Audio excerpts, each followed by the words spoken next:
Alrighty, we are back from Super Bowl weekend. This is Shut Up and Ball. As usual, I am Aaron, accompanied by Mr. John Harris. How was your Super Bowl weekend, John? It was pretty good.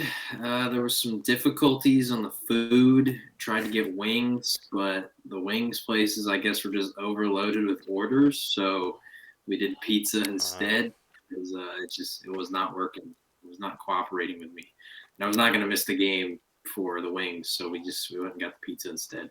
But yeah, other than that, I mean, a lot of people, when the Super Bowl happens, they see a game like this and they're not impressed. They think it's pretty boring. Obviously, we'll get into our reactions, but I still had a pretty good time watching the game, just because although it was a super hyped up matchup, and I don't think that necessarily lived up to the hype. I still thought there was a lot of enjoyable things just as an NFL fan. So overall, pretty good weekend. It does suck that football is over, but a lot of off-season stuff to look forward to. And I don't know of any organization that does this, but the Cowboys made an off-season hype video. So I guess as a Cowboys fan, I'm hyped up now for the off-season. yeah, well, you actually do stuff in the off season sometimes. I mean, as opposed to teams like This Green is Bay true. where we don't do anything. But we'll see. I mean, this off season we'll get into that later. We'll see what happens this off season. Yeah, in regards to my Super Bowl, we did not have pizza. I think my stepdad watched the podcast, and then they decided to make chili because we had chili. Obviously, it was a rough time for them. They're Chief fans. It was not. Yeah. We'll get into that in a second. It was just not an easy game for them to watch. So yeah, we'll just dive right into it. Um, so obviously, our Super Bowl matchup. As in case you didn't know, Buccaneers won. This is recording this on Thursday, the 11th. So they've already had the parade. We already saw Tom Brady, have a little too much and tossing the Super Bowl trophy around to Gronk on the boats, which, they had a great time. But obviously, in regards to the game, I'll let you go first. I guess any thoughts, reactions in regards to this game, or if you want to start. Well, let's just make it so. Let's start on the offense. Tampa Bay offense, Chiefs defense. What are your takeaways there? Um, so the Tampa Bay offense, I mean, the one thing that came to mind throughout the entire game was they were efficient. They didn't turn the ball over. They looked like they had a game plan. They stuck to it. They ran the ball well. Fournette had a pretty solid game. Which I mean, Ronald Jones. I mean, he was strong throughout the regular season. I think that he was overshadowed in the playoffs because of Fournette, but also just with how many weapons they have, it felt like throughout the entire offseason, nobody fully stood out because, Mike Evans could have a good game. Antonio Brown might have a good game. Gronk had a solid game in the Super Bowl. Um, Fournette had, good runs throughout the whole playoffs. So, yeah, I mean, Tampa Bay, they did what they did, which was they were consistent. They were efficient. They executed the game plan, and against the Kansas City defense that I think even maybe us potentially overlooked some of the differences from this year's defense compared to last year's defense. I mean, even just in their secondary, they lost Kendall Fuller. He went, back to Washington, and I mean, we saw some of that inexperience in the secondary with some, different flags. Some of the calls were a bit questionable, but at the end of the day, I mean, as we always say, one call does not change an entire game. It definitely could shift momentum and all that kind of stuff, but on the other side of the ball with how dominant Tampa was on defense, I don't think it would change anything if the calls went the other way. So um, yeah, I mean Tampa's defense, they came to play. I mean, the one thing I was really impressed with was Todd Bowles. So throughout his time as a defensive coordinator, he's incredibly aggressive. He blitzes a lot, sort of similar to what they do in Baltimore. He's just a very blitz-heavy coordinator. He likes to get aggressive and get in the quarterback's face. Well, as we know with Patrick Mahomes, he's really good against blitzes because often when you blitz, that means one-on-one coverage. That means somebody's going to leak out with the weapons they have with Tyreek Hill and his speed, Hardman and his speed, Travis Kelce and just his ability to beat his matchup. Against the blitz, Mahomes is able to buy time, find the right guy, and he hits him. And in this game, I think it was like 95% of the game, the Buccaneers did not blitz. They only rushed 3 or 4 linemen or linebackers because they have their outside linebackers, but they only rushed the 3 or 4 rushers, and that was it. And I think a large part of that was because they knew that the Kansas City offensive line was banged up, but also it was because he knew that when they did that the first time, Mahomes punished him, Tyreek Hill punished him. I mean, that was a big part as to why Tyreek Hill had a huge game the first time around. So they changed it up. Give major credit to Todd Bowles for doing that because he, unlike maybe some other coordinators we saw earlier in this regular season, cough cough, Greg Williams of the Jets, he put his own personal desires aside and he said, "This is what it takes to win. Even if this is my preference, this is how I like to call games. We are going to do what it takes to win." So he adjusted. I applaud him for that. I mean, just a great game plan. It does help. Once again, the Kansas City's offensive line was just decimated. As a Cowboys fan, I feel your pain. I mean, we had backups all year, and so I guess I should have saw this coming. I mean, I didn't think it was going to take in, that much of a toll on their offense because in our predictions we both said Kansas City was going to take this one, and I think a large part of that was we just figured Mahomes and Andy Reid and the geniuses that they were going to overcome this offensive line, but Bowles and the defense, they just dropped as many people in coverage as they could. They made sure to double team Kelsey and Tyreek Hill pretty much every play with guys that are just their safeties were supposed to just make sure that those guys did not get open. If they beat their man, you have to help. So I mean, they played really well. I got to give credit also to Shaq Barrett, JPP. They just destroyed their matchups. They took advantage of the weak offensive line, and that was the big difference maker because as we saw, Patrick Mahomes was having a run for his life the entire game, and they just did not make life easy on him. So overall, I mean, like I said, to some people maybe it was a boring game.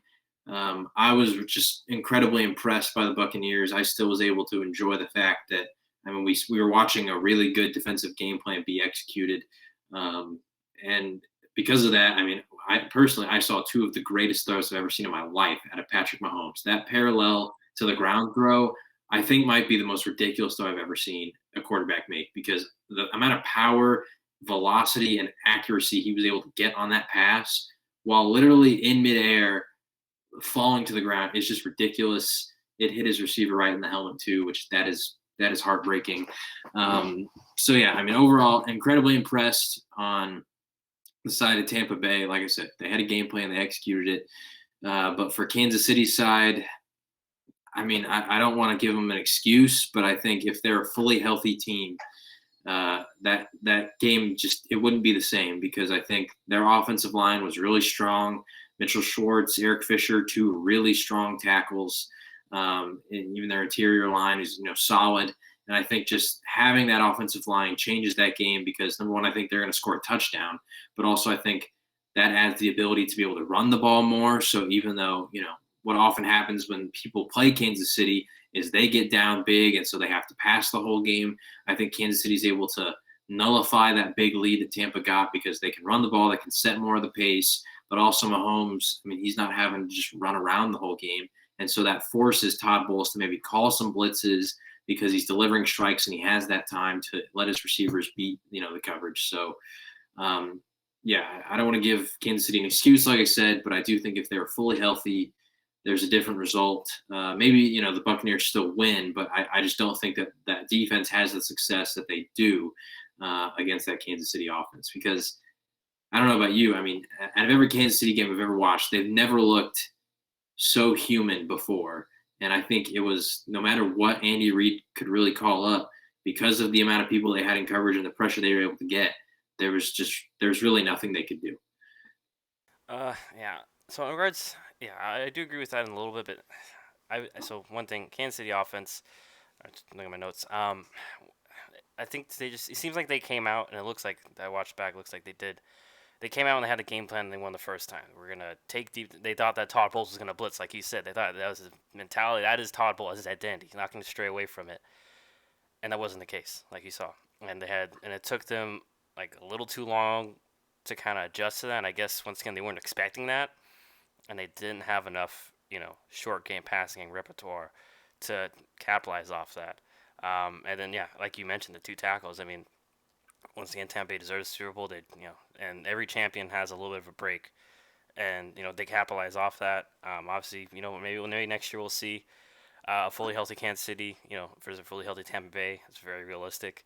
But yeah, it was just very unfortunate for Kansas City, just offensive line wise, the whole year. I mean, it started in training camp. They're one of their a very good guard, Duvernay Tardif, opted out. And we mentioned, Kelechi Yosemite was playing well beginning of the season towards Achilles. And then I think one of the tackles that they drafted in the third round this year, he was supposed to be kind of the backup slash starter. He opted out. So it's just a little bit of unfortunate circumstance for Kansas City because I heard some people saying they should have thought ahead. They had insurance. They did think ahead. It's just things happened. So it was just unfortunate. But yeah, I think that, and then also it seems like Mahomes' toe injury. I think it was a very real thing that bothered him. And on top of the fact that he was, like you mentioned, he was running for his life for most of the game. It wasn't even like he can get off his first read too. By the time they adjusted, it was just first read. Okay, you got to get out of there, Patrick. I mean, I did see. I don't know if you saw that statistic. I forgot who did. It's like probably next gen stats. There's like he ran for 497 yards before he threw the ball. As they tracked that, and that's like the most that they've ever tracked that game. So he got a little taste. Well, not a little. He got a taste of like you mentioned, what your Cowboys have gone through. What some other guys like Joe, like we mentioned for the Bengals and the Chargers, how just under siege all game, and yeah, like you mentioned, running for their life. So that was the big issue. But once again, credit Tampa Bay and Todd. You mentioned Todd Bowles trusting his front four, and kind of just I mean, Kansas City's not known for the run game, and I'll get to the a little more expand that later, but just this is disregarding the run game at all. They didn't care if they ran the ball. They had two linebackers. I think most. I don't look at the stats, but just watching the game, it seemed like they only had two linebackers in the game and had their front four, and that was really it. And they had a bunch of defensive backs. So I think that's something Kansas City is, maybe with next year they'll be more balanced because now flip over to the Tampa Bay side, they were balanced. Kansas City couldn't really get a beat on what they wanted, what they were doing, and we saw it very first touchdown. That first drive, or not first, very first touchdown drive. They had ran the ball. The announcers mentioned three straight times to start off the drive. Got a good balance, and then what they do, they hit him with the play action. Gronk's wide open touchdown, and that was it from the whole game. And yeah, like you mentioned, and I think there's another stat too. I mean, Chris Jones is really the only player that was making a difference for the D line, and that wasn't. And other than that, I think they said like Okafor had the most pressures out of Kansas City. He had like I forgot what the number was, but Tampa Bay had way more. But regardless, just from watching the game, I mean Tampa Bay, their offensive line, it's under should be held with more respect because I mean not taking away from Tom, but they were able to run the ball at will. And then when Kansas City had to, you know, I guess bail on the run, then Tom being Tom Brady knew when to strike, when to take advantage of aggressiveness. In regards to the officiating, like you mentioned, I am annoyed just because it just hasn't matched what we've seen through the playoffs. Like especially the Mike Evans one, the first one down the left sideline towards that first Yeah, one, they tripped up yeah, on each other. That's incidental contact, and that's an uncatchable. I didn't right. think that should be called for sure. And then the one, it was like first and goal from like the 9, and once again, I think it was Evans again, ran basically into Tyron Matthew, and once again, ball was uncatchable. But and that's one that does bother me because I mean Tyron Matthew was there first. He's entitled to the spot, but because we're in, and once again, I guess I always want to reiterate, I think that does get called in the regular season. Fine, that's regular season PI, but the way the playoffs, if that happened in the Packer game or like we basically saw, or even the Chief Bills game, I don't think it's called. And just it was just a little bit annoying. Once again, I still think Tampa Bay was the better team. I think they still win this game, but stuff like that took away the chance of it being a more competitive and better game. So just my opinion in regards to that. But yeah, regardless, I mean, obviously a great game by Tampa and Brady on offense. Really, I mean, Dave had a great game plan. Didn't really have the blitzes. I mean, I don't think Tom got sacked but once early, and then that was it, if I remember correctly. So they quickly adjusted, and they just came out and played better than Kansas City. So I'm trying to think anything else in my notes, but no. Other than that, I mean, it's pretty kind of cut and dry. It does annoy me the whole someone on ESPN. I know you already put the post about Max Kellerman calling Brady go off a cliff, but this is what I know. I see other people, someone who I typically like. He goes, Mahomes can never be the goat, and I think you know what I'm talking about. And I'm like, this is his third year starting. Like, I don't think he's even finished his rookie contract. He's only 25, and I know like there's also the thing that Russell Wilson had literally almost the same 3 starting years, lost in conference championship, won Super Bowl, and then lost Super Bowl to that third year. But this is a team built around Mahomes. That stuff annoys me, and I hope no one really I hope no one takes that seriously because in my mind that's a bunch of BS. This Mahomes has at least another 10, 12 years left in him, and obviously right now this team, unless something drastic happens, I think they're going to be in that conversation for the next at least 2 to 3 years. But yeah. Anything else you want to add in regards to that or what I said? I will say, I mean, obviously, I wouldn't close the door on any young player potentially being that. I mean, even if you're like below the age of, probably 26, you still have a shot because you could just, you and your team could become the next dynasty and catch up to Brady. So I think like any of those young quarterbacks, especially Patrick Mahomes, have that chance. I mean, if anyone's going to pass Brady as the greatest player of all time, it would be Patrick Mahomes because of what we've seen out of him so far. And the comparisons to Russell Wilson, I mean, no disrespect to Russell Wilson at all, but I think that Patrick Mahomes is on an entirely different level. I think that he won an MVP in his first year starting. He went to the Super Bowl. They won it. He has gone to back, and he didn't have the Legion of Boom as his defense. So I mean, he had to be the key there. To where in Seattle, I think the key in those early years was the Legion of Boom. I think now in Russell Wilson's career, he is the guy. He is who they've built around. But when he was younger, it was Marshawn Lynch. It was the defense. It was all those things, and they had pretty solid receivers around him. So I think that comparison for Patrick Mahomes is a little unfair to him. Which once again, no disrespect to Russell Wilson, he's one of my favorite quarterbacks, and I think he's elite player, a Hall of Famer, all those things. Um, but but I will say, Antonio Romo in the commentary, he brought up a great point of if Mahomes is to become the greatest player of all time, does he need 8 championships? Does he have to pass Brady? Because in some people's eyes, if you tie Brady, well, Brady beats you. So the only way that he can then win the argument of a tie would, technically be if they were to play again in the next year. Um, Obviously, I mean, I don't think you necessarily have to have the most championships to be the greatest. I think you have to be, you have to have a pretty significant amount because if we've seen in the NBA, Michael Jordan, he has 6. There's plenty of players that have more than him. Robert Ory, Um, Steve Kerr. yeah, exactly. But he's considered the greatest. I mean, it's not an exact similar comparison because I think Brady, he's played in the era that Mahomes is now playing in. So it's a little different than like a Bill Russell versus a Michael Jordan comparison. But yeah, I wouldn't close the door on Mahomes.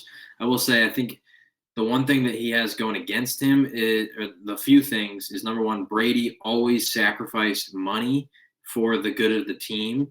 And also, I mean, quarterbacks weren't making as much as they are now back then. So Mahomes' contract, I mean, that's a big portion of their salary cap. And as we've seen with many, NFL contenders, eventually people start walking because you got to pay everybody. And so I think that just puts more pressure on Kansas City to be able to reload through the draft. Also, I mean, Brady, guys like him, LeBron, they've just maintained their success for so long because of how well they've taken care of their body. If if for some reason Mahomes has to do more performances like that throughout his career, it's just going to do more damage on him and potentially limit how long he's able to go because I mean Brady's playing at 43 years old right now. If he retired at like the normal age of 35, that cuts off what 4 of his rings. So uh, I'm pretty sure it's for sure 3 because I know he's won 3 within the last like 5 years. It might have been 4, I don't know. So yeah, I just think those kind of factors are going against Mahomes and his potential, shot at getting in that conversation at the end of his career. But once again, if anybody in the league is going to do it, it is Patrick Mahomes because he's got the Hall of Fame head coach who's an offensive genius. He's got a team that is wanting to build around him, especially with offensive weapons. And so I have no doubt in my mind that they're going to take even more precautions this next year to make sure that offensive line has even more backups that are ready to go because they do not want to repeat what happened. And so, yeah, I mean, like I said, don't rule any player out like that, but it is definitely hard for a guy like Mahomes to do that. Which I mean, when Tom Brady has set the now record for 7 championships, more than any franchise, it's not an easy task for anybody to replicate that. Yeah, and I think the most important thing, like you just alluded to, it's football is the ultimate team sport. I think people forget we Yep. glorize the quarterback because yes, he does have the ball almost in his hands every offensive play, but I think that's what makes football more special in terms of basketball. It's harder to win because you're only one out of 22 guys, and you only play offense or defense or special teams. Basketball, it's easy for a guy, like LeBron, for example, get a block, get a dunk on the other, and you contributed on both sides of the ball, and you're literally 1 out of 10. You're 10% of the people on the field, just numbers wise. So yeah, do I? Yeah, I think there's a very good point about the contract. I think for now it's fine, but yeah, we'll see if especially if they don't keep winning, our players. I assume as long as Mahomes is still as talented as he is, players will take pay cuts to go to Kansas Yeah. City.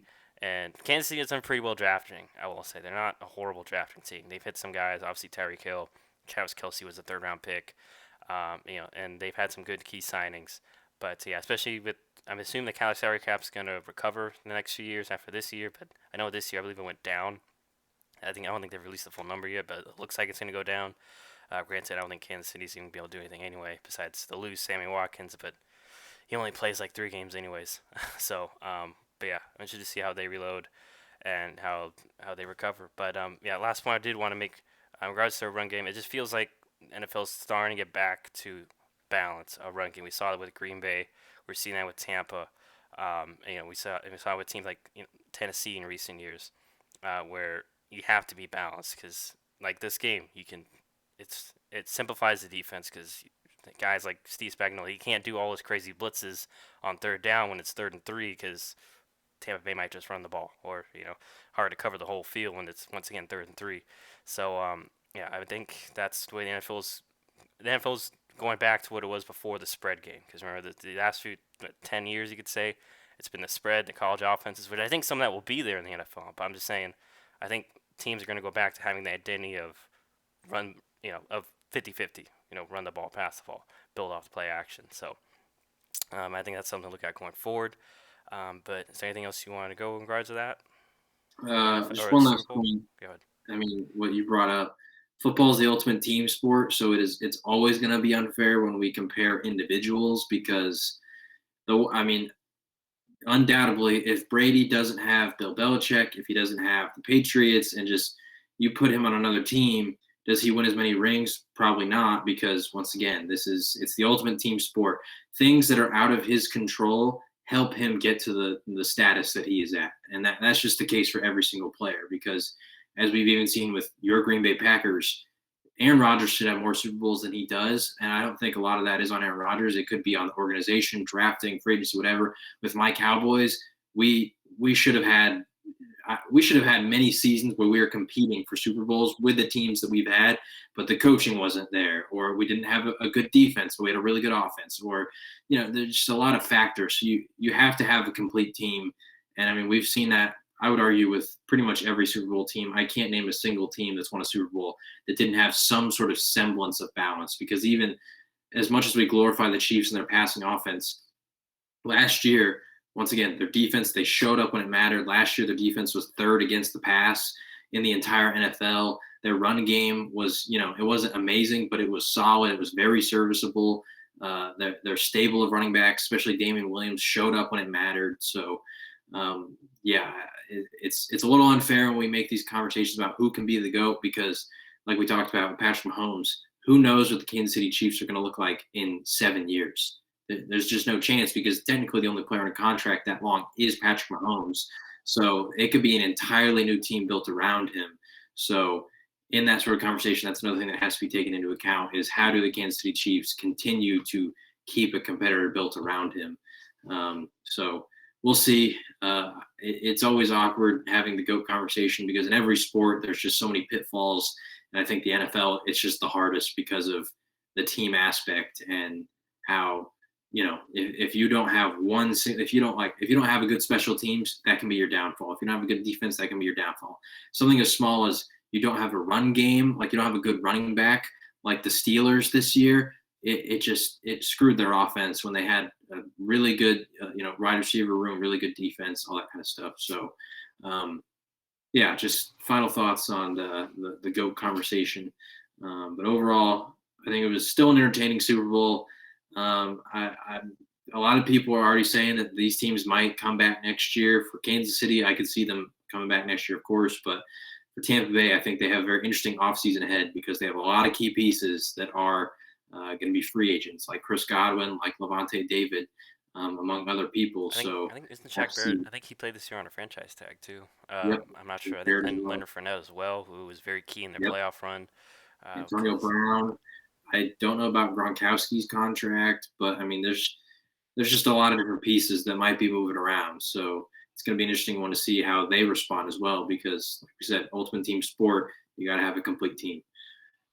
yeah, and then just one last thing. I feel like people forget regards to the GOAT conversation. I feel like it's kind of like your favorite ice cream flavor. It's sometimes based, most of the time based on preference. There's no clear, and I think that's one of the reasons why it's always an intriguing conversation with each person.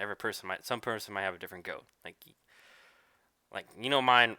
Although it is tough right now, we'll have this conversation another day. But I'm still debating in my head like Rogers, Brady. I put them both up there, yeah, but once again, it's just I think people need to remember it's everyone's perspective.